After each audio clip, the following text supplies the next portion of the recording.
দিকে ডাকলো, ইনসাফের দিকে ডাকলো, মানবতার দিকে ডাকলো। মক্কার জালিম আবু জেহেল উতবা সাইবা দেখলো মুহাম্মদকে যদি রুকা না যায়,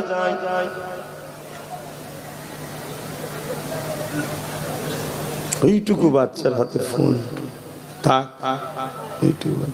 কার করছি আপনার বাচ্চা হাতে ফোন দিওনি ভাই।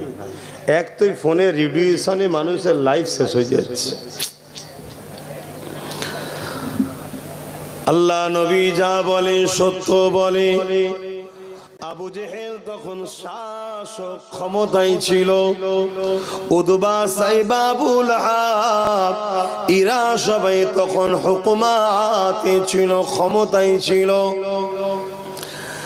তারা মানুষকে গোলাম বানিয়েছিল, মানুষকে এক আল্লাহ থেকে সরিয়ে নিজেদের খেয়াল খুশি মতো চালিয়েছিল।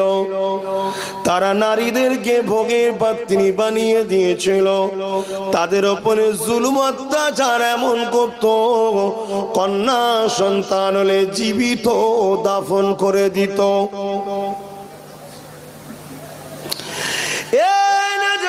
তরুণেরা, আল্লাহ নবী দুনিয়া জমিনে এসেছেন আল্লাহ সৃষ্টিগুলোকে জালিম অত্যাচারী স্বৈরাচারীদের হাত থেকে বাঁচিয়ে এক আল্লাহ রাস্তায় আনার জন্য, শান্তির রাস্তায় আনার জন্য, কল্যাণের রাস্তায় আনার জন্য, ইনসাফের রাস্তায় আনার জন্য, মানবতার রাস্তায় আনার জন্য, এক কথায় জান্নাতি রাস্তায় আনার জন্য।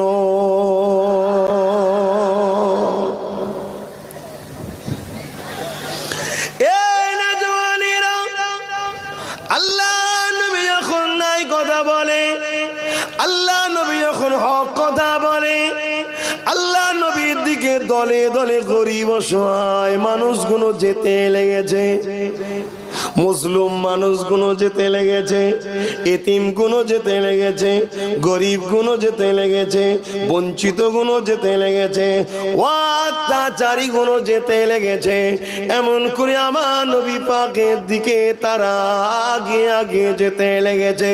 আবু জেহেল দেখলো মুহাম্মদকে যদি রুকা না যায়, তাহলে একদিন সবাই যদি মুহাম্মদ রাসূলের দিকে চলে যায়, তাহলে আমাদের অন্যায় সাম্রাজ্য ধ্বংস হয়ে যাবে। খুব ভালো করে দিন বুঝুন, কেন আমাদের কে